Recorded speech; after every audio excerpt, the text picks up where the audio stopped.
नमस्कार, मैं शंभू कुमार सिंह और आप देख रहे हैं नेशनल दस्तक। सोचिए, इस देश में संविधान है, आजादी के 75 साल हो गए हैं, एससी, एसटी, ओबीसी, माइनॉरिटी और किसान जातियां, इस देश में हमारी आबादी लगभग 90% से ज्यादा है, लेकिन 3% ब्राह्मण तय करते हैं कि कौन क्या बोलेगा और क्या खाएगा, क्या पहनेगा। और इनको जब बोल दीजिए तो इनको दिक्कत होती है। आज दिलीप मंडल ने एक बड़ा पोस्ट लिखा है, वो पढ़ के सुनाऊंगा। आप सोचिए, एक बिहार के ओबीसी हिंदू शिक्षा मंत्री कहते हैं कि रामचरितमानस में जो तुलसी दुबे ने लिखा है उससे हमें दिक्कत है, क्योंकि वो हमें शूद्र, अछूत और नीच कहता है। इस देश का ब्राह्मण समाज नाराज हो जाता है और वो तय करने लगता है मीडिया में बैठकर कि क्या सही है, क्या गलत है, इस दम पर कि उनका जज भी उन्हीं का है, पुलिस भी उन्हीं का है और उनके लोग फोन पर गाली देने लगते हैं। एक ब्राह्मण धीरेन्द्र शास्त्री लोग को पागल बना के रखा हुआ है। खुद अब साधु लोग कह रहे हैं कि ये सब झूठ है, फरेब है, ऐसा कोई चमत्कार नहीं होता है, लेकिन आप उसके खिलाफ भूपेश बघेल नहीं बोल सकते हैं। तो मैं आपको बताऊंगा कि ये ताकत इनको कहां से मिलती है। आप सोचिए, मैंने धीरेन्द्र शास्त्री पर एक खबर बना दी कि धीरेन्द्र शास्त्री जो बोल रहा था वो ब्राह्मण पत्रकार ज्ञानेंद्र तिवारी के फेसबुक पोस्ट पर है और वो वही देख के पढ़ रहा था, तो मुझे दुनिया भर के जितने ब्राह्मण समाज के लोग हैं मुझे गाली दे रहे हैं, मारने की धमकी दे रहे हैं, गाली दे रहे हैं। मतलब ऐसे लगता है जैसे इस देश में संविधान नहीं है, कोर्ट नहीं है, पुलिस नहीं है। बिल्कुल नहीं है। चपरासी से लेकर चीफ जस्टिस के पद पर ये 3% लोग बैठे हुए हैं। सोचिए, इनको हिम्मत कहां से मिलती है कि ये स्वामी प्रसाद मौर्य ने आज कहा कि तुलसी दुबे ने जो लिखा है वो आज के समय में, आज सुप्रीम कोर्ट के वकील हैं नितिन मिश्रा, उन्होंने लिखा है कि तुलसी दुबे ने जो ट्वीट लिखा है रामचरितमानस में, अगर वो आज के कानून के हिसाब से होता, अगर आज संविधान लागू होता तो उनको कम से कम 3 साल की सजा होती। मैं वो ट्वीट दिखा रहा हूं आपको, उन्होंने जो लिखा है वो ट्वीट दिखा रहा हूं। तो if Tulsidas Dube was alive today, he would have punished for minimum 3 years of imprisonment under several sections of IPC, including 153A। इस कानून के तहत उनको सजा होती। आप सोचिए, लोगों ने मजाक बना रखा है। जाति बनाई आपने, जाति किसने बनाई? जब तक राजपूत राजा थे, मुगल राजा थे, यहां तक कि मौर्य वंश का राजा था, सम्राट अशोक था, तब तक ये ब्राह्मण बने रहे। बाल गंगाधर तिलक साहब तक ब्राह्मण थे ये। लेकिन जैसे ही देश में संविधान लागू हुआ, इनको पता चला कि आजादी के बाद हमारी संख्या कम हो जाएगी, हमारा वोट कम हो जाएगा, इन्होंने इसको उलट दिया, कहने लगे कि हिंदू हिंदू हिंदू हिंदू। अब बताइए आप कि इस देश में हिंदू कौन है?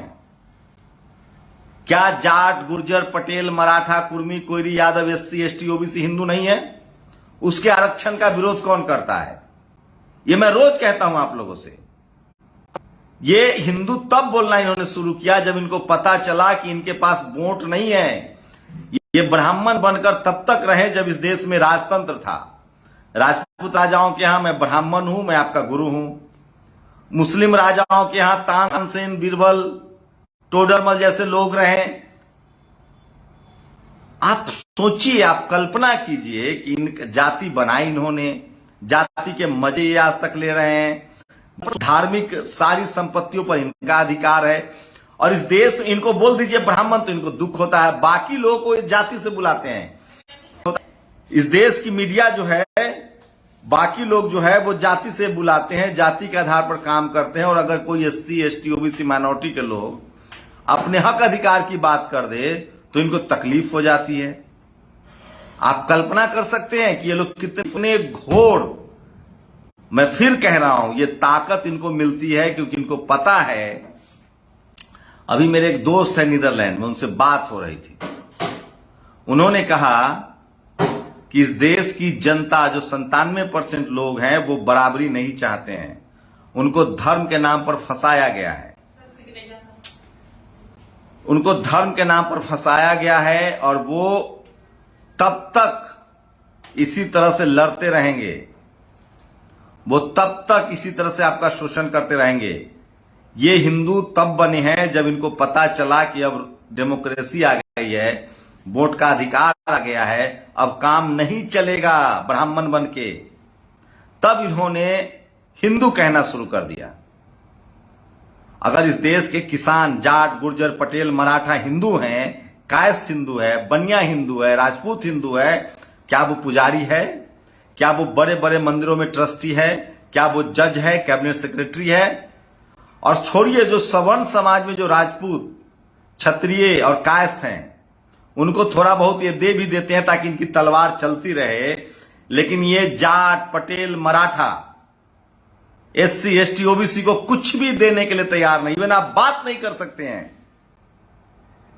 सुधीर चौधरी को छोड़ दीजिए, संदीप चौधरी को छोड़ दीजिए, अंजना ओम कश्यप की जाति पता कीजिए, चित्रा त्रिपाठी की जाति पता कीजिए, और इनके यहां जो नौकरी करते हैं, आप सोचिए जब हम इनके यहां नौकरी नहीं करते हैं, हम अपना यूट्यूब चैनल चलाते हैं, तब नहीं बोल सकते हैं सरकारी अधिकारी कर्मचारी इस देश के SC ST OBC Jat Patel Maratha Gurjar. सोचिए सुप्रीम कोर्ट का कोलेजियम बीजेपी के एक नेता को जज के लिए रिकमेंड कर दे रहा है। मैं इसीलिए कह रहा हूं कि ये लोग घोर जातिवादी थे और ये धर्म के नाम पर अभी भी लोगों को ठगने की कोशिश कर रहे हैं, और इसको खेल को समझिए। और ये लोग कोई हिंदू नहीं ना धर्म की लड़ाई लड़ रहे हैं, ये पूरा का पूरा विशुद्ध रूप से व्यापार है, बिजनेस है, और इस बिजनेस में बहुजनों के खिलाफ सिर्फ कॉन्स्पिरेसी है। और इसलिए दिलीप मंडल एक पोस्ट लिखते हैं, एक प्रभा उपाध्याय है बीजेपी की, वो कहती है कि बॉर्डर पर युद्ध के वक्त भी आरक्षण होना चाहिए। पहली लाइन में एससी, फिर एसटी, फिर ओबीसी, और आखिरी सोचिए हिंदू हिंदू जो कहने वाला ब्राह्मण है, उसको सबसे जो हिंदू सवर्ण, अब तो सारा इकोनॉमिक वीकर सेक्शन का भी आरक्षण जो 10% है वो ब्राह्मण समाज के लोग खा रहे हैं। जो भी आपको कहे आप हिंदू है, उनसे पूछिए कि एससी एसटी ओबीसी माइनॉरिटी के हिंदू का आरक्षण का विरोधी कौन है, तभी आपको कहेंगे कि आप आरक्षण खो रहे हैं। मतलब कलेक्टर भी ये बने, जज भी ये बने, चपरासी भी ये बने, बिजनेस भी ये करे, आप ठेला चलाइए, रिक्शा चलाइए, सब्जी बेचिए और हिंदू बने रहिए। आप इनको वोट दीजिए तब आप हिंदू हैं। पढ़िए लिखिए मत। क्या ये प्रभा को जवाब, क्या मैं आपको शहीदों के नाम और उनकी जाति की लिस्ट दूं? आपको दिक्कत हो जाएगी, सैनिक सभी जातियों से आ रहे हैं। दूसरी बात, बॉर्डर पर बीएसएफ आईटीबीपी ही तैनात रहते हैं, जिनमें 49.5% एससी एसटी ओबीसी आरक्षण होता है। अनरिजर्व सीटों पर भी वही ज्यादा आते हैं, किसी जानकार से पूछ लीजिए। और शहीद और शहादत को जाति में बांटने की कोशिश आपकी निंदनीय है। फिर भी जब जाति की पर बात छिड़ गई है तो ये लिस्ट देखिए, देश के लिए सबसे ज्यादा शहीद कौन हो रहे हैं। और दिलीप मंडल का पोस्ट पढ़िए, वो जो बहुत जरूरी है, मैं चाहता हूं कि इस देश को जानना चाहिए। ओबीसी एक गलती लगातार कर रहा है, और ये गलती ओबीसी, इसमें मैं जाट गुर्जर पटेल मराठा राजपूत भी जोड़ दे रहा हूं, ओबीसी एक गलती लगातार कर रहा है। ये गलती जब तक करता रहेगा तब तक उसकी तरक्की नहीं होगी। ये गलती है कि वह हिंदू धर्म के मार्गदर्शक और शिक्षक ब्राह्मणों की कही बात को मानता है और उसके अनुसार आचरण नहीं करता है। गालियां देने से पहले पूरा पढ़े जारी है। ब्राह्मण हिंदू समाज का शिक्षक है, मार्गदर्शक है, गाइड है, लेकिन सावधानी ये बरतनी है कि उसकी बात नहीं माननी है, बातों में कुछ नहीं रखा है। दरअसल ब्राह्मण का जीवन ही असली दर्शन है। ब्राह्मणों की बातों से नहीं, उसके जीवन से सीखना चाहिए। गौर से आगे पढ़े, इन उदाहरणों से समझें। जब ब्राह्मण मुगल काल में मुगलों के खिलाफ बोल रहे थे, तब बीरबल और तानसेन जैसे ब्राह्मण दरबार की शोभा बढ़ा रहे थे, जमींदारी ले रहे थे। उन्होंने मुगलों से कोई पंगा नहीं लिया। तुलसीदास ने मुगलों के खिलाफ एक लाइन नहीं लिखी। लेपित ब्राह्मणों के जीवन से ओबीसी ने नहीं सीखा, लेकिन ब्राह्मणों से ओबीसी ने नहीं सीखा। जब ब्राह्मण ब्रिटिश दौर में भारतीय संस्कृति और भाषा की रक्षा करने की बात कर रहे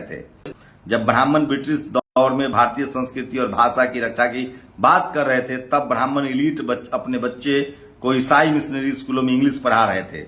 ओबीसी ने ब्राह्मणों के जीवन से नहीं सीखा। ओबीसी यही मानते रहे कि ईसाई स्कूल में धर्म भ्रष्ट हो जाएगा। जब ब्राह्मण बता रहे थे कि समुद्र यात्रा से जाति और धर्म नष्ट हो जाता है, तब वे खुद अमेरिका और यूरोप पढ़ने जा रहे थे। ओबीसी ने ब्राह्मणों के जीवन से नहीं सीखा, इसलिए वे कुप मंडूक बने रह गए। ब्राह्मण हिंदी बचाओ का आंदोलन करेगा, लेकिन बच्चा इंग्लिश मीडियम में पढ़ाएगा। ब्राह्मणों के जीवन से सीखना चाहिए, उसकी बातों के चक्कर में पड़े तो बर्बादी गारंटीड है। उनके जीवन से सीखिए। जब ब्राह्मण बागेश्वर धाम के पक्ष में बोल रहा है, तब वे अपने बच्चों को मॉडर्न साइंस और आर्टिफिशियल इंटेलिजेंस की पढ़ाई की तैयारी कर रहा है। ब्राह्मण अंधविश्वास और पाखंड के पक्ष में बोल रहा है, लेकिन उसके जीवन की तैयारी विज्ञान और मैथ की है। गौर से देखिए कि आपके मार्गदर्शक ब्राह्मण अपने जीवन में क्या कर रहे हैं, उसे फॉलो कीजिए। ब्राह्मण हिंदुओं के मार्गदर्शक हैं, हमेशा उनके जीवन से सीखिए। उनकी बातों पर, कई बातों पर ध्यान मत दीजिए, बातों में कुछ भी नहीं रखा है। तो आप सोचिए कि किस तरह से इस देश का जो ब्राह्मण समाज है वो लोगों को अंधेरे में रखता है, बरगलाता है, और आप उस बरगलाने के शिकार में हैं। और वो चपरासी से जाकर चीफ जस्टिस तक बना हुआ है। वो जाति जनगणना का विरोध करता है, वो आपके आरक्षण का विरोध करता है। वो एक तरफ कहता है कि अंग्रेजी से धर्म खराब हो रहा है और वो अपने बच्चे को अंग्रेजी पढ़ाता है। वो एक तरफ कहता है कि समुद्र लागना पाप है और वो विदेशों में जाकर नौकरी करता है। और वहीं दूसरी तरफ इस देश के किसान जातियों को, SC ST OBC माइनॉरिटी के बच्चों को वो क्रिमिनल बना रहा है, त्रिशूल बांट रहा है, तलवार बांट रहा है। ये देखिए,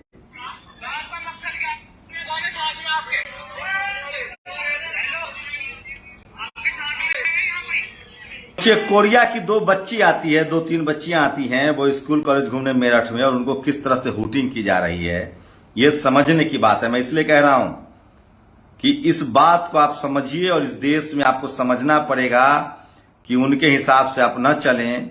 आप अपने समाज के हक अधिकार की सुरक्षा करें। आप सोचिए कि क्या इस देश का SC ST OBC माइनॉरिटी का आदमी किसी महिला पर पेशाब करके बच सकता है? क्या कोई इस देश का SC ST OBC माइनॉरिटी या किसान जाति किसी महिला को 13 किलोमीटर घसीट कर बच सकता है? क्या कोई गैर ब्राह्मण विजय माल्या की तरह 10,000 करोड़ रुपए लेकर भाग सकता है? कौन है वो लोग? कौन बचाता है उनको? सिस्टम बचाता है। और सिस्टम इसलिए बचाता है कि वो इस सिस्टम में बैठे हुए हैं। आप सोचिए। इसीलिए मैं कहता हूं कि SC ST OBC माइनॉरिटी के लोगों को समझना पड़ेगा और अपने बहुजन समाज। सोचिए, हम लोग को धमकी देते हैं। इनसे पूछिए कि हम हिंदू हैं। बिल्कुल हिंदू हैं। इस देश का तमाम 97% लोग हिंदू है। लेकिन आजादी से पहले तुम जाति बना के रखे थे, और हिंदू हो तो दो नए SC ST OBC माइनॉरिटी के हिंदू के रक्षा अधिकार, नौकरी में जगह, आरक्षण उसका इंप्लीमेंट करो, उसको नौकरियां दो, बनाओ अपने हिंदू भाई को मजबूत। जाट आरक्षण मांग रहे थे, गोलियां चलाई गई। गुर्जर आरक्षण मांग रहे थे, गोलियां चलाई गई। पटेल आरक्षण मांग रहे थे, गोलियां चलाई गई। मराठाओं को आरक्षण नहीं दे रहे हो, हिंदू नहीं है वो। आप सिर्फ वोट के लिए हिंदू हैं। और सोचिए आपको, इसलिए भाजपा और कांग्रेस की आर्थिक नीतियां एक जैसी हैं। इसलिए मैं कह रहा हूं कि इस देश के लोगों को समझना पड़ेगा। और ये जो पूरा का पूरा जो आपको आज कर्मकांड दिखाया जा रहा है, ये जो सरकार, ये जो बागेश्वर धाम है, दरअसल ये कोशिश है। सोचिए, इस देश में हम बोल नहीं सकते, हम अपनी बात नहीं कर सकते, हमको धमकी देते हैं। अरे धमकी मत दो, अगर हिम्मत है तो खुला चैलेंज करो, आओ आमने सामने और कहो कि मुझे लड़ना है तुमसे। हम लीगल तरीके से लड़ेंगे आपसे, संवैधानिक तरीके से लड़ेंगे। और पेशवाओं ने भी लड़ा था, हमारे बाप दादाओं ने पेशवाओं से लड़ा था। 500 थे महार, 28,000 पेशवा थे, गाजर मूली की तरह काट दिए गए थे। लेकिन वो राजाओं का दौर था, आज संविधान का दौर है। चलो कोर्ट में, चलो कचहरी में, जहां वकील तुम्हारे हैं, जज तुम्हारे, उसके बाद भी हमें इस देश की संविधान पर भरोसा है, वहां लड़ेंगे। ये फोन पर गाली देना, ये फोन पर धमकी देना, तुम बोलने से रोकोगे? कब तक रोकोगे? एक शंभू को रोकोगे, हजारों शंभू आने वाले समय पैदा होंगे। हम बहुजन समाज के लोग हैं, हम SC ST OBC माइनॉरिटी के लोग हैं। हम बाबा साहब की 22 प्रतिज्ञा नहीं दोहरा सकते हैं? अद्भुत है। आप कल्पना कीजिए कि रोज ये लोग, कोई काम नहीं है, फोन करके गाली गलौज करना। मैं आपको गाली सुना दूंगा एक एक करके ना, तो आप तंग रह जाएंगे। ये लोग किस तरह की गंदी भाषा है इन लोगों को। ये अपने घर में इसी तरह से बात करते होंगे। मैं दर्जनों गाली सुना सकता हूं, और वो सब के सब ब्राह्मण समाज के लोग होते हैं। मैं नाम पूछता हूं बकायदा, कहिए तो मैं सुना देता हूं। ये लोग इस तरह के लोग हैं जो इतनी गाली गलौज करते हैं, इनको समझ में नहीं आ रहा। हम लोग इसलिए धैर्य रखते हैं कि हमें हिंसा नहीं चाहिए। हम लोग संविधान को मानने वाले लोग हैं, हम लोग बाबा साहब को मानने वाले लोग हैं, और हम लोग किसी भी कीमत पर मार पीट, हिंसा, गाली गलौज के पक्षधर नहीं है। हम डरते नहीं आपसे, हम किसी भी तक आपकी महिलाओं का सम्मान करते हैं। आप जिस तरह से हमारी मां बहनों को गाली देते हैं, हम आपको गाली नहीं देना चाहते हैं। और इसीलिए मैं कह रहा हूं कि आप किसी भी इस तरह की बातचीत मत कीजिए और गाली गलौज से आप परहेज कीजिए, क्योंकि गाली गलौज से किसी का भला नहीं होगा। संवैधानिक तरीके से बात करो। संवैधानिक तरीके से जब बात करोगे तब पता चलेगा कि इस देश में बहुजन समाज के साथ क्या हो रहा है। रोज गाली सुनते हैं, गाली देते हैं, ये रोज गाली गलौज मार पीट करते रहते हैं। मैं एक ऑडियो सुनाऊंगा ना तो आपको ताज्जुब होगा कि किस तरह की हिंदू के पक्ष में इतना गाली दिए, इतना कुछ आप बोले, कुछ सोच समझ के ही होंगे। ऐसा तो नहीं, आप बेवकूफ तो नहीं हमको नजर आते हैं। ये देखिए, एक से एक गाली इनका रहता है। तो मैं इसलिए कह रहा हूं कि ये लोग इतने गाली गलौज करने वाले लोग हैं ना कि मैं तो कई बार परेशान हो जाता हूं और रिकॉर्ड कर करके थक जाता हूं कि मैं कितना रिकॉर्ड करूं इन लोगों का। मैं इसलिए कह रहा हूं कि ये लोग गालीबाज हैं, ये लोग क्रिमिनल्स हैं, गुंडे हैं और इनसे सावधान भी रहने की जरूरत है। और इनके गाली को रिकॉर्ड करते करते मैं थक जाता हूं और इसलिए मैं रिकॉर्ड भी नहीं करता हूं। लेकिन ये गफलत में इनको लगता है कि मैं चुप हो जाऊंगा। इनको लगता है कि मैं देखिए, मैं बहुत बड़ा ब्राह्मण विरोधी, और मैं बता रहा हूं जाति सच्चाई है इस देश में। इस देश में जज आप हो, ब्यूरोक्रेट्स आप हो, बिजनेसमैन आप हो, सारा भ्रष्टाचार हो रहा है। कौन जिम्मेदार होगा? हमारे घर में हमारा बाप चोर हो जाए तो हम पड़ोसी को चोर कहने जाएंगे?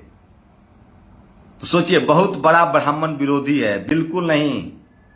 मैं तो कह रहा हूं कि ब्राह्मण जो कहता है वो नहीं करना है, ब्राह्मण जो करता है वो करना है। ये लोग सोचिए कि ये लोग दूसरे को विरोधी कहते हैं।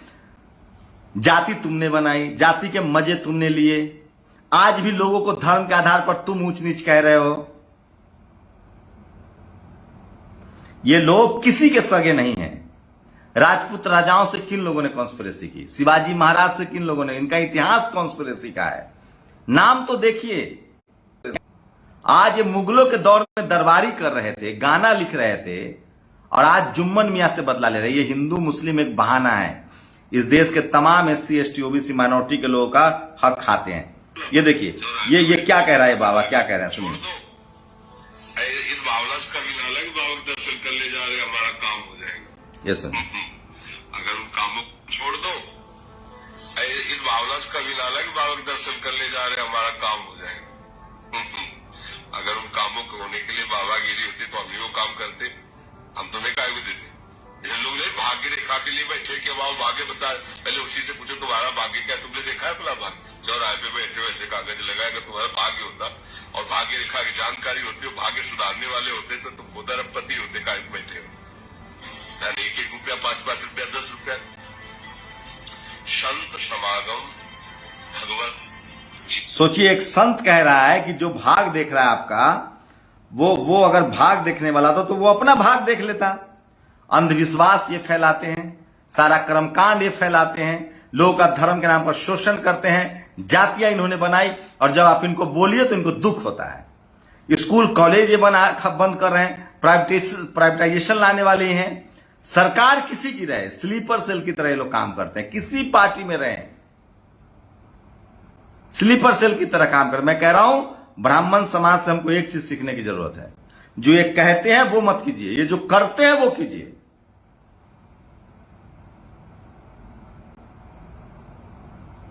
तो मैं इसलिए कह रहा हूं, गाली गलौज, इनकी गाली गलौज की परवाह मत कीजिए। इनसे बोलना होगा, और ये निहायत ही डरपोक लोग हैं। और ये देखिए, ये ऐसे नियम, सती प्रथा कौन बना रहा था? बाल हत्या कौन कर रहा था? महिलाओं की बलि कौन दे रहा था? विधवा विवाह कौन रोक रहा था? सती प्रथा किसने चलाई? अरे मुगलों को कौन लाया? आज एक किसी ने कहानी लिखी है, कर्मकांड वाला, मैंने वो वीडियो भी बनाया है। तो मैं इसलिए कह रहा हूं कि इनकी बातों पर मत जाइए और इनसे सावधान रहिए, और सब लोग एक साथ इस देश को मजबूत बनाने के लिए, इस मुल्क को मजबूत बनाने के लिए विज्ञान की तरफ बढ़िए। यहां स्कूल कॉलेज की जरूरत है, अस्पताल की जरूरत है, दवाई की जरूरत है, विज्ञान की जरूरत है, पढ़ाई लिखाई की जरूरत है, रोजगार की जरूरत है, नौकरी की जरूरत है। आप पता कीजिए विदेश में किन के बच्चे पढ़ रहे हैं, आप पता कीजिए विदेश में कौन रह रहा है, आप पता कीजिए गूगल तो कहेंगे मेरिट की वजह से। अरे तो जब इंग्लिश पढ़ने से पाप लगता है, जब क्रिश्चियन खराब है, तो आओ ना उस देश को छोड़ के रहो ना भारत में। समुंदर लांघना पाप था तो विदेश कैसे गए? भारतीय हो, भारत माता की जय हम बोलते हैं, तो आओ ना विदेश से बाहर, भारत छोड़ के अपनी करोड़ों की नौकरियां छोड़ के आओ यहां।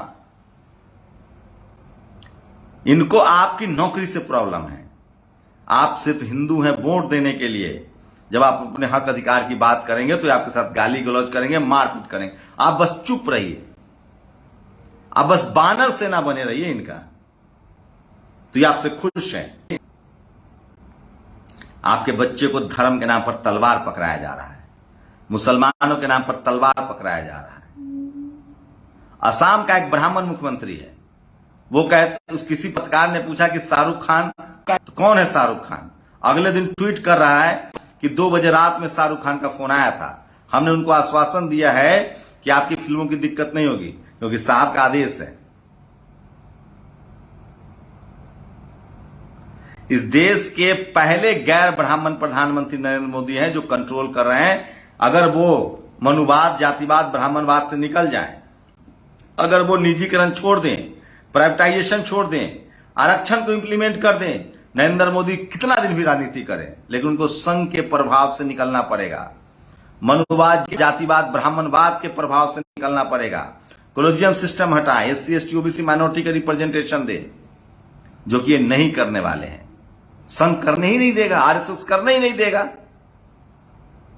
इस देश में जो हिंदू कहता है, जाट भी हिंदू है, गुर्जर भी हिंदू है, पटेल भी हिंदू है, मराठा भी हिंदू है, यादव भी हिंदू है, इनके रिजर्वेशन का विरोध कौन करता है? जाति जनगणना का विरोध कौन करता है? रिजर्वेशन का विरोध कौन करता था कल तक? और गप से इकोनॉमिक वीकर सेक्शन वाला 10% कौन खा रहा है? कल तक ये मेरिट की दुहाई दे रहे थे कि रिजर्वेशन से मेरिट खराब होता है, तो क्यों नहीं इकोनॉमिक वीकर सेक्शन के खिलाफ आंदोलन किए, धरना प्रदर्शन किए?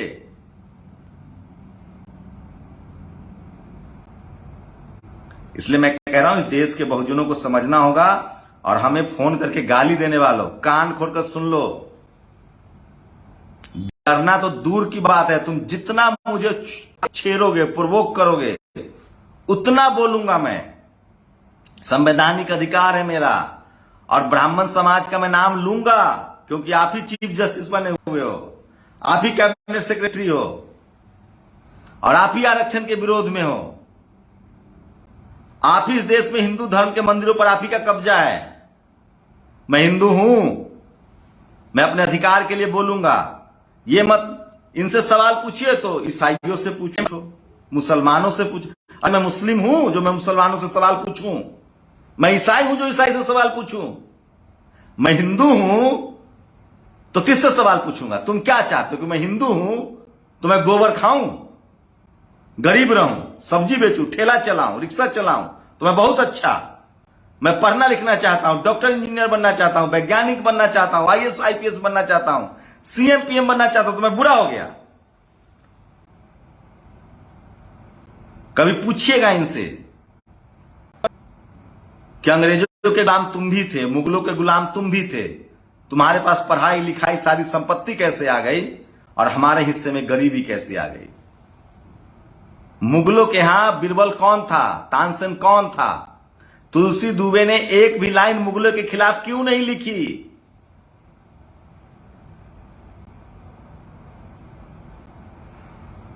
इसलिए मैं कह रहा हूं, इस बात को समझना पड़ेगा इस देश के बहुजन समाज को, इस देश के तमाम OBC जातियों को, जाट, गुर्जर, पटेल, मराठा को, और जाके राजकुमार भाटी को सुनिए आप लोग।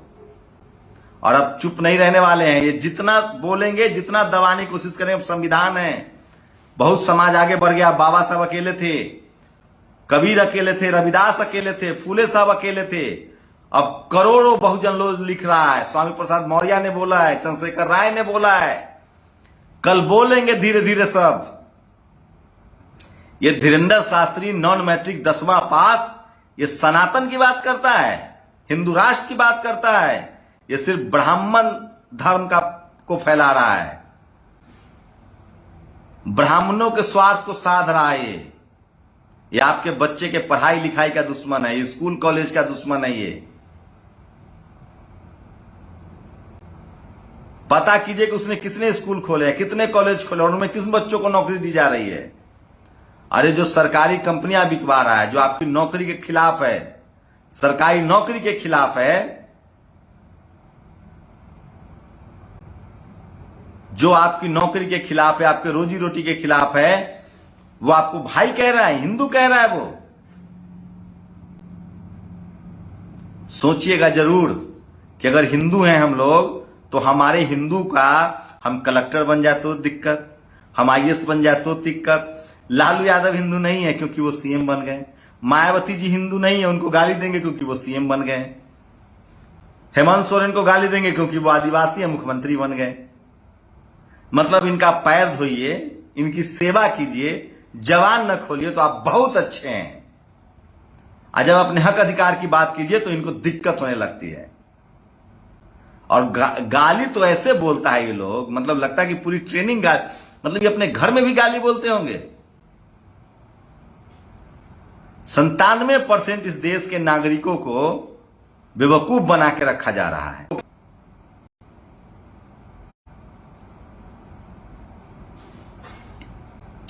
इस देश के तमाम लोगों से अपील है कि अपने बच्चों को अच्छा स्कूल में पढ़ाइए, इंग्लिश पढ़ाइए, विज्ञान पढ़ाइए, मैथ्स पढ़ाइए, आर्टिफिशियल इंटेलिजेंस पढ़ाइए, कंप्यूटर पढ़ाइए, विदेश भेजिए और सरकारी अस्पताल, सरकारी स्कूल, सरकारी कॉलेज, सरकारी संपत्तियां बचाइए। और खासकर इस देश के OBC, SC, ST, OBC, Jat, Gurjar, Patel, Maratha, आप बताइए आप लोग कितने जज हैं, कितने आईएएस हैं, कितने आईपीएस हैं, हाईकोर्ट सुप्रीम कोर्ट में जज कितने हैं, सेना प्रमुख कितने बने हैं, सेना चीफ कितने बने हैं, बिजनेस में कितने हैं। आप इस देश का पेट पालते हैं, खेत जोतते हैं। आप बताइए बीपी सिंह ने आरक्षण दिया इन लोगों ने। अब बताइए ठाकुर कितने मंत्री हैं। अर्जुन सिंह, कांग्रेस में भी यही स्थिति है। कांग्रेस के अर्जुन सिंह ने ओबीसी को, आज बीजेपी ओबीसी कर रही है। कांग्रेस वाले सोच लो, अर्जुन सिंह ने ओबीसी को रिजर्वेशन दिया था, कांग्रेस जीत के आई थी। कपिल सिब्बल नाम के ब्राह्मण ने अर्जुन सिंह को हटवा दिया और उसने ओबीसी के अधिकार छीन लिए नीट लाकर। हार गई कांग्रेस। मोदी जी कहते हैं हम 27 ओबीसी के मंत्री बनाए हैं, हम ट्राइबल राष्ट्रपति बनाए हैं, और हम ब्राह्मण बोल दे तो हम बेकार हो गए। तो इन लोगों से सावधान रहिए, इनके गाली से घबराइए मत। इनको गाली का जवाब भी नहीं देना है। इनके गाली को रिकॉर्ड कीजिए और इनके घर वाले को सुनाइए कि इनकी भाषा क्या है। जाति बनाई इन्होंने, जाति का मजा इन्होंने लिया, और जब वोट के लिहाज से ही कम पड़ गई इनकी संख्या, बाबा साहब ने जब जातियों के समूह को एससी, एसटी, ओबीसी, माइनॉरिटी में तब्दील कर दिया, संविधान बन गया, तब इनको दिक्कत हो रही है। तब ये कह रहे हैं कि हम सब हिंदू हैं, और बाकी हिंदू जो है वो लेबर बने, मजदूर बने, सब्जी बेचे तो इनको मजा आता है। सारा मलाई ये खाएंगे। मीडिया इनका, जुडिशियरी इनकी, ब्यूरोक्रेसी इनकी, कॉलेज यूनिवर्सिटी इनका, बिजनेस में ये, और बाकी 97% हिंदू झाल बजाए, घंटी डोलाए, बाकी बचा खुचा उसको चढ़ावा में चढ़ा दे। अपने बच्चों को अच्छे स्कूल में पढ़ाइए, अच्छा कपड़ा पहनाइए, खिलाड़ी बनाइए। ये पक गया हूं मैं, 2-3 दिनों से गाली रोज गाली देते हैं लोग फोन करके।